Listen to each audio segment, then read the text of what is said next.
E aí, galerinha? Bom dia, boa tarde.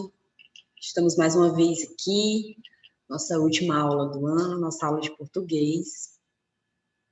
Hoje nós vamos ver aí um pouquinho da revisão, né? Essa prova bimestral que acontece hoje, tá liberada aí para vocês na plataforma.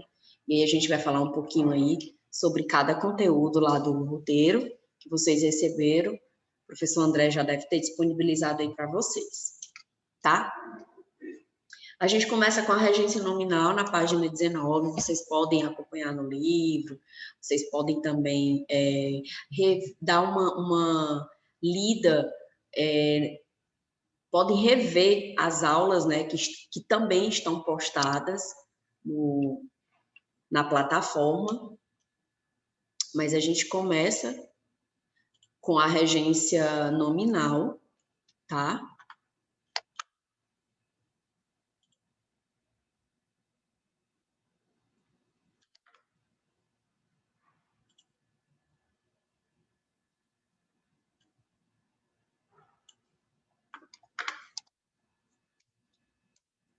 Vou mostrar para vocês aqui um pouquinho de cada caso.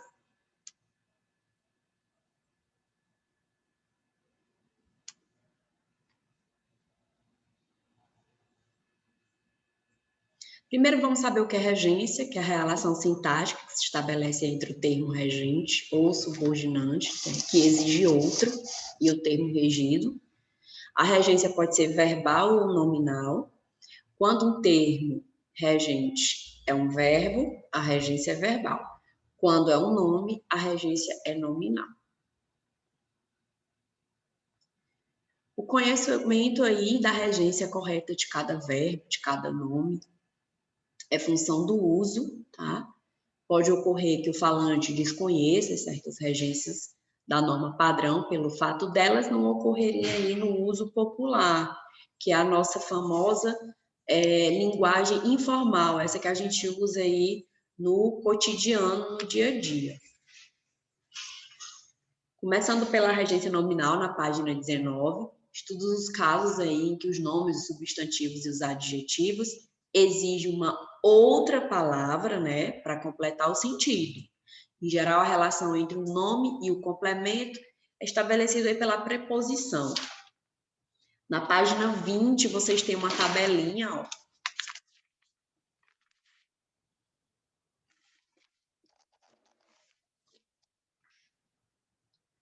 Essa mesma tabelinha eu trouxe aqui para vocês, adepto a, alheio, ansioso, tá? Lembrando que a palavrinha ansioso, tanto eu posso usar a preposição para, como eu posso usar a preposição por, como eu posso usar a preposição de. Aqui tem outros exemplos também, depois vocês podem olhar com calma aí, né? Acessível, amoroso. A regência verbal, ela estuda a relação que se estabelece entre o verbo e o complemento, tá?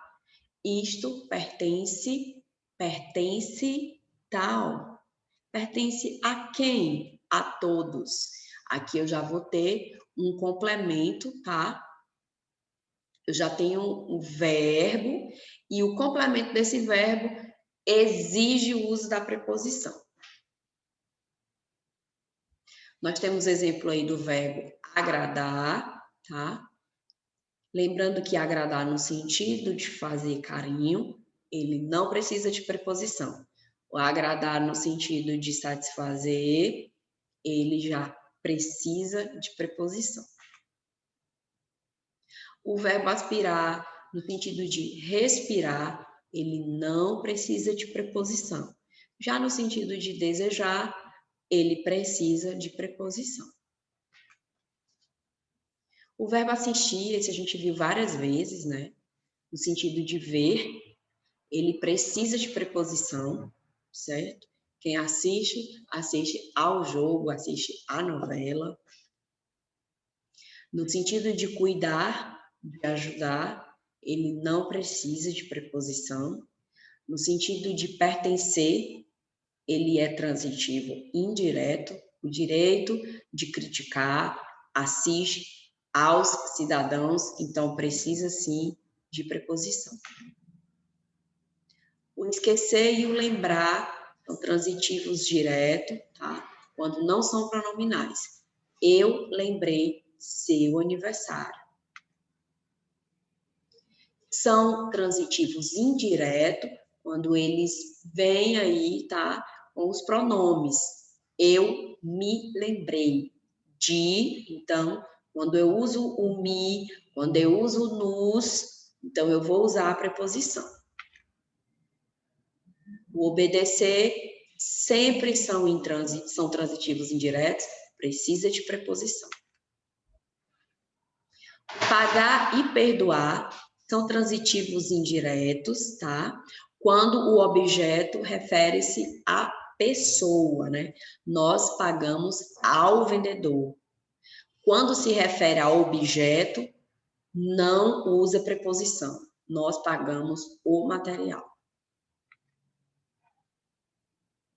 O verbo preferir exige dois objetos, um indireto e um indireto. Ele sempre preferiu o trabalho ao estudo, né? A gente tem um péssimo hábito de dizer eu prefiro isso do que isso. E não é correto, tá? Eu prefiro o ao. O verbo chegar, né? O chegar e o ir são intransitivos e exige preposição quando indica o lugar. Eu cheguei cedo à casa, né? O verbo namorar, ele é transitivo direto, então quem namora, namora alguém. Paulo namora a Jennifer. Ele não namora com. É errado a gente falar isso. O verbo visar, no sentido de mirar, ele é transitivo direto, né? O atirador visou o alvo. Agora, quando eles têm o significado de ter objetivo, ele é transitivo indireto. O simpatizar e o antipatizar são indiretos e precisam aí da preposição. Ok? Vimos aí, então, os dois casos, né? O de regência nominal e o de regência verbal. A gente continua no nosso conteúdo agora. Vamos para...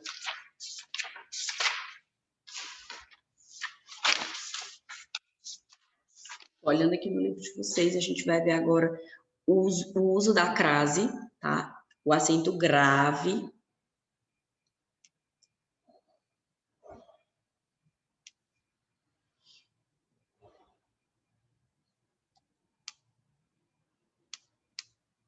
Trouxe aqui uma tabelinha para a gente poder observar os casos, certo?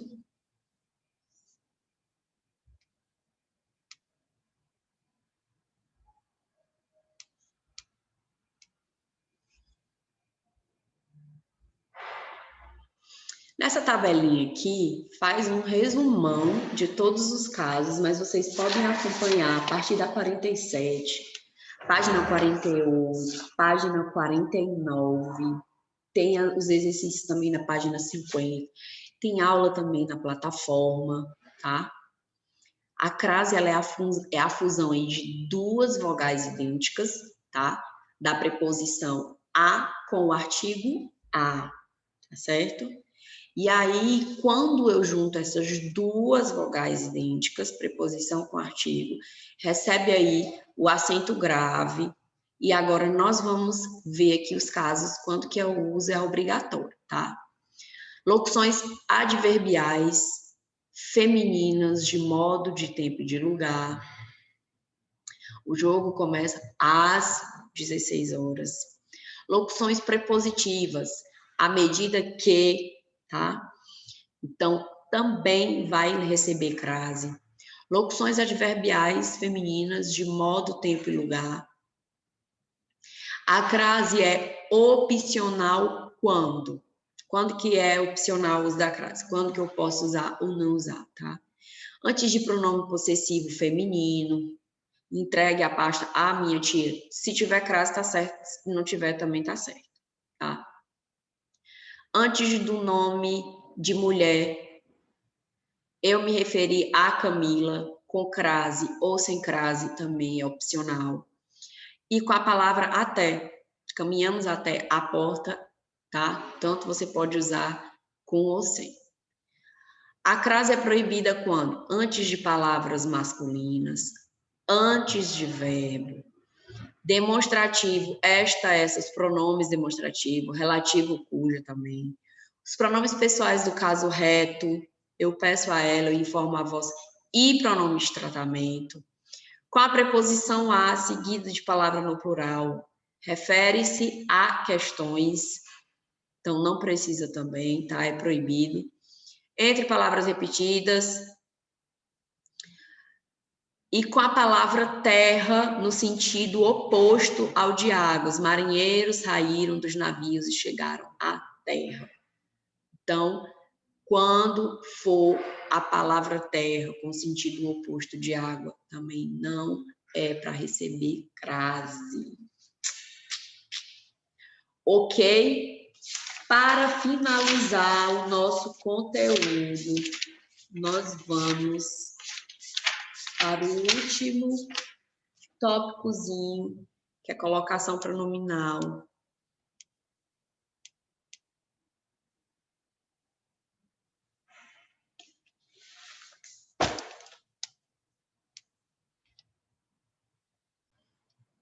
Vamos aqui, então, tá? Eu vou compartilhar com vocês.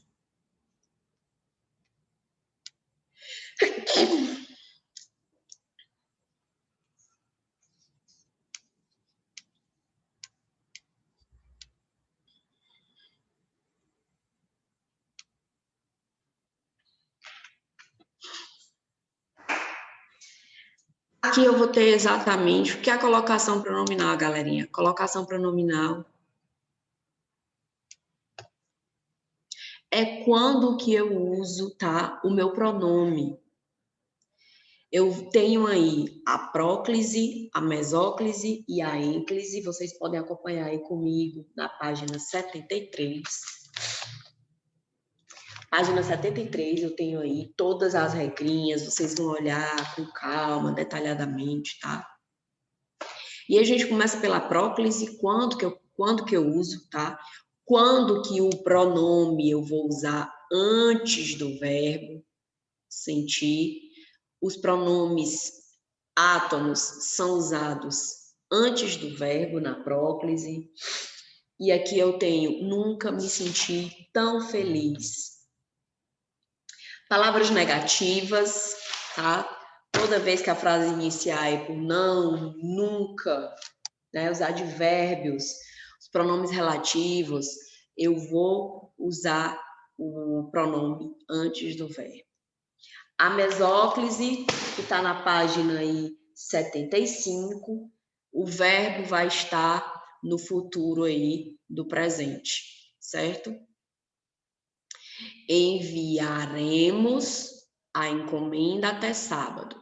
Eu preciso usar o pronome oblíquo, eu vou colocar aí no meio do verbo, tá? Após aí o radical, eu encaixo o pronome e depois logo em seguida vem a desinência. E no finalzinho aí, na ênclise, que também está na página 75, é colocado aí depois do verbo, né? Quando esse verbo inicia a oração, tá? Verbo iniciou a oração, logo em seguida eu faço uso aí do pronome oblíquo. Jamais posso iniciar a frase com pronome, tá? Oblíquo. Ok? E para finalizar, nós temos o hífen, o uso do hífen. Na página 84, tem todas as tabelinhas, tem todas as regrinhas na tabelinha. Vocês podem também dar uma olhada. Eu trouxe aqui também para a gente acompanhar, tá certo?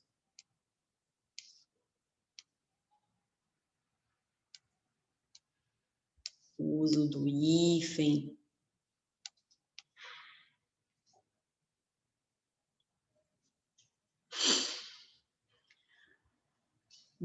Logo após o acordo ortográfico, né, muita coisa mudou. E aqui eu vou ter as principais regrinhas de Quando eu não uso e quando eu uso, tá certo? Então, vogais diferentes não se usa hífen. É o exemplo aí de autoescola, infraestrutura. São palavras que, quando elas se juntam, o primeiro terminho termina com a vogal, o segundo já inicia com outra, então é diferente, não vou usar hífen, tá? Em vogais iguais, eu vou separar as vogais com hífen. Anti-inflamatório, o primeiro termo terminou com I, o segundo termo terminou com I. Micro-ônibus, micro-ondas, não usa hífen com consoantes diferentes, super legal, hipermercado. Consoante foi diferente, junta e não usa hífen. Consoantes iguais, eu tenho que separar aí com o hífen, é o caso de super romântico, interrelacionar. Vogal mais consoante, não usa hífen, tá? Seminovo, autoconhecimento. Primeiro termo terminou com O, segundo termo terminou com C, então não vou usar, tá? Não usa hífen em consoante e vogal. Hiperacidez, ao contrário. Vogal, consoante, consoante, vogal, não usa hífen, tá? Quando terminar com R ou S, tá? Quando começar, o segundo termo começar com R ou S, eu vou dobrar, tá? O R ou vou dobrar o S e não vou usar hífen. É o caso de antirrugas, antissocial, ultrassom. No livro de vocês tem mais regrinhas que vocês podem depois dar uma estudada. Beijo, galerinha. Boa semana. Fiquem com Deus. Boa sorte nas provas aí e até mais.